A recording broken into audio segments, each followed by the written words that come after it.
संघवाद यदि हम बात करते हैं तो शासन की वह व्यवस्था जिसमें शक्तियों का वितरण केंद्र और राज्य स्तर पर होता है उसे संघवाद कहते हैं। ध्यान ये देना है कि संघवाद में जो सरकार की शक्ति होती है उसको दो स्तर पर वितरण किया जाता है, दो या दो से अधिक स्तर पर भी वितरण किया जाता है, न्यूनतम दो स्तर पर निश्चित रूप से किया जाता है। केंद्र और राज्य, केंद्र सरकार और राज्य सरकार के बीच जिस शासन व्यवस्था में शक्तियों का वितरण किया जाता है उसे संघवाद कहते हैं। इस प्रकार हम कह सकते हैं कि दो या दो से अधिक स्तर पर जिस शासन व्यवस्था में शक्तियों का वितरण होता है उसे संघवाद कहते हैं। संघवाद सर्वप्रथम यदि हम बात करेंगे कि संघात्मक शासन व्यवस्था सबसे पहले किस देश में हुआ तो उसका उत्तर होगा यूनाइटेड स्टेट ऑफ अमेरिका, संयुक्त राज्य अमेरिका। संयुक्त राज्य अमेरिका में सबसे पहले संघात्मक शासन व्यवस्था लागू हुई थी। अब हम भारत की बात करें कि भारतीय संघवाद की यदि हम बात करते हैं कि भारत में संघवाद के स्टार्ट या भारत में संघवाद क्या है, तो भारतीय संघवाद में भी शासन व्यवस्था जो है इसमें शक्तियों का वितरण केंद्र और राज्य सरकार के बीच, और कहीं कहीं हम बोलते हैं केंद्र राज्य और स्थानीय निकाय, स्थानीय निकाय मतलब निगम, नगर निगम जिसको कह रहे हैं, और पंचायतों के बीच किया गया है। इस प्रकार भारतीय संघवाद शासन की वह व्यवस्था है जिसमें शक्तियों का वितरण केंद्र राज्य और स्थानीय निकायों के बीच किया गया है। अब बात करते हैं कि भारतीय संघवाद की इतिहास, कब इसकी शुरुआत हुई। तो भारतीय अधिनियम 1935, जब यहाँ पर अंग्रेज शासन कर रहे थे तो उनको ऐसा लगा कि एकात्मक सरकार यदि चलाया जाए तो भारत पर शासन कर पाना संभव नहीं है।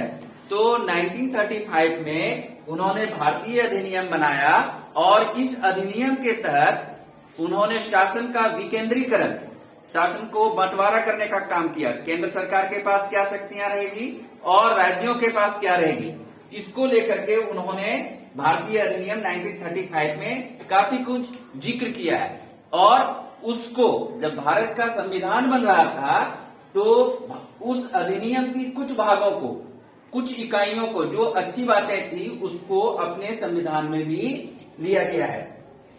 और भारतीय संविधान के अनुच्छेद 1 में भारत को संघों का राज्य कहा गया है। भारतीय संविधान को यदि हम देखते हैं तो सबसे पहला जो अनुच्छेद है वह कहता है कि भारत राज्यों का एक संघ है। ठीक है, संविधान जो है वही केंद्र और राज्य सरकार के बीच विधायी शक्तियां, प्रशासनिक शक्तियां और वित्तीय शक्तियों को विभाजित करने का कार्य करती है।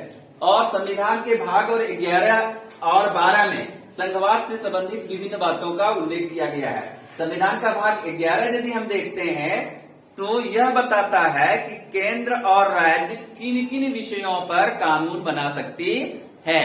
और संविधान का भाग 12 यह बताता है कि जो विभिन्न प्रकार के वाणिज्यिक कर या व्यापारिक कर होता है उसका कितना भाग स्टेट ले सकता है और कितना भाग सेंट्रल गवर्नमेंट लेगी, इसके बारे में पूरी तरह से जिक्र किया गया है। बात आती है भारतीय संघ शासन की विशेषताओं की। तो भारतीय संघ शासन की जो सबसे पहली विशेषता है कि संविधान की सर्वोच्चता, संविधान जो है उसको प्रधान माना जाता है। और संविधान हमारा मौखिक नहीं है, लिखित है, लिखित संविधान है। और यही संविधान जो है वो शक्तियों का विभाजन राज्य सरकार और केंद्र सरकार के बीच में करती है। अब कहता है कि जो नियम बनेंगे, जो नियम बनाया जाएगा उसकी वैधता का जांच कैसे होगा। तो यहाँ पर द्विसदनीय व्यवस्था है। जैसे हमने सरकार की बात की थी तो उसमें क्या है कि एक लोकसभा है और दूसरा राज्यसभा है। तो लोकसभा यदि किसी कानून को बनाती है तो उसको सबसे पहले राज्यसभा में भेजा जाएगा और लोकसभा के बाद राज्यसभा में भेजा जाएगा। तो राज्यसभा इसकी वैधता का जांच करेगा और यदि वह वैध है तो उसको पास करेगा, तभी वह कानून का रूप लेगा, अन्यथा वह उसको वापस कर देगा। उसकी वैधता जांच होने के बाद तीसरे स्तर पर भी राष्ट्रपति के पास जाता है। राष्ट्रपति भी उसको देखते हैं कि यह वैध है तो उसको लागू करते हैं। अब क्या है कि जो कानून बन गया, कानून बनने के बाद कानून सही ढंग से चल रहा है नहीं चल रहा है, उसकी वैधता को देखने का एक अधिकार किसको है? न्यायालय को है। तो हमारे देश में सर्वोच्च न्यायालय या उच्चतम न्यायालय है जो पूरी तरह से स्वतंत्र है। सरकार का उस पर किसी भी प्रकार का कोई नियंत्रण नहीं होगा फैसले के मामले में। तो वह स्वतंत्र है और उसकी वैधता को वह जांच करके उसको वैध और अवैध करार कर सकती है।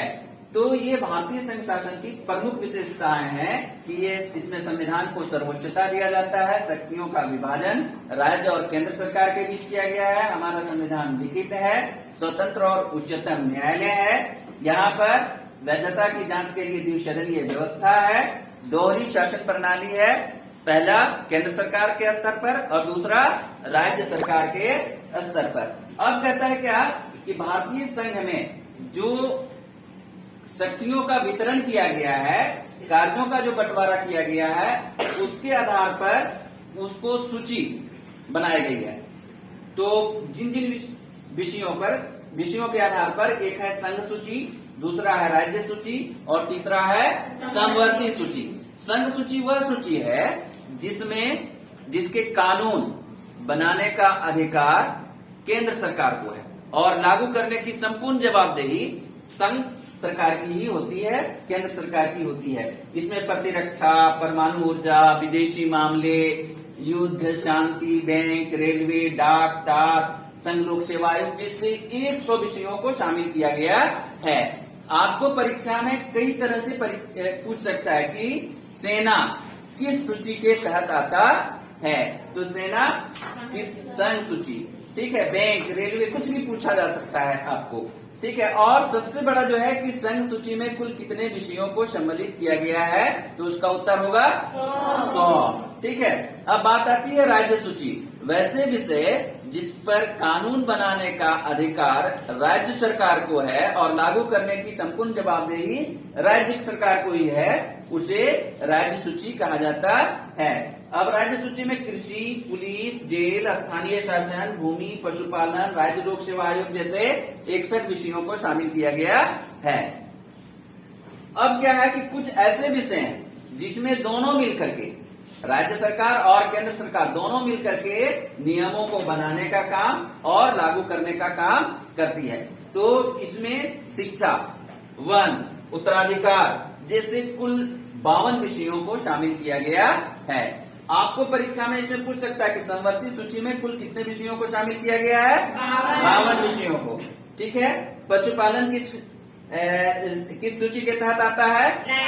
राज्य सूची। रेलवे किस सूची के तहत आता है? संघ सूची।